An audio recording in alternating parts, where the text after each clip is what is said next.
ಶಿವಾಯ. ನೆಕ್ಸ್ಟು ಆರೋಗ್ಯಕ್ಕೆ ಬರೋಣ. ಇವಾಗ ನಮಗೆ ಮೊಣಕಾಲು ನೋವು ಸೌದಿದೆ ಅಂತಾರೆ, ಇಲ್ಲ ನಿಮಗೆ ವಯಸ್ಸಾಗಿದೆ ಇದಾಗಿದೆ ಅಂತಾರೆ. ಏನೇ ಒಂದು ಹಾಸ್ಪಿಟ್ಲಿಗೆ ಹೋದರೆ ಅದಕ್ಕೆ ಸ್ಕ್ಯಾನಿಂಗ್ ಅಂತೆ ಏನಂತೆ. ಅದಕ್ಕೆ ಒಂದು ಮನೆಯಲ್ಲೇ ನಾವು ಮೆಡಿಸಿನ್ಸ್ ಮಾಡ್ಕೊಬೋದು. ಒಳ್ಳೆ ಆಹಾರ ತಿಂದರೆ ನಮಗೆ ಒಳ್ಳೆ ಆರೋಗ್ಯ ಇರುತ್ತೆ. ಓಕೆನಾ? ಆರೋಗ್ಯವನ್ನು ಬದಲಾಯಿಸಬೇಕು. ಹಾಸ್ಪಿಟಲಿಟಿ ಫ್ರೀ ಮೆಡಿಸಿನ್ಸ್ ಅಂದರೆ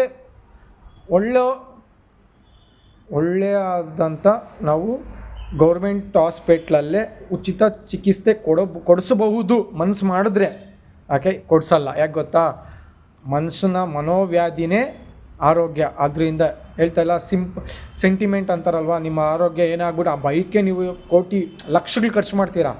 ಓಕೆನಾ? ಅಲ್ಲೇನಾಗಿರಲ್ಲ. ಇಷ್ಟೇಷ್ಟು ಕಾಯಿಲೆಗೆ ಇಷ್ಟು ದೊಡ್ಡ ಲೀಸ್ಟ್ ಕೊಟ್ಟು ನಿಮಗೆ ಭಯ ಬೀಳಿಸ್ತಾರೆ. ಅದನ್ನು ಬದಲಾಯಿಸಬೇಕು. ಉಚಿತ ಆರೋಗ್ಯ ಕೊಡಬೇಕು. ಓಂ ನಮಃ ಶಿವಾಯ.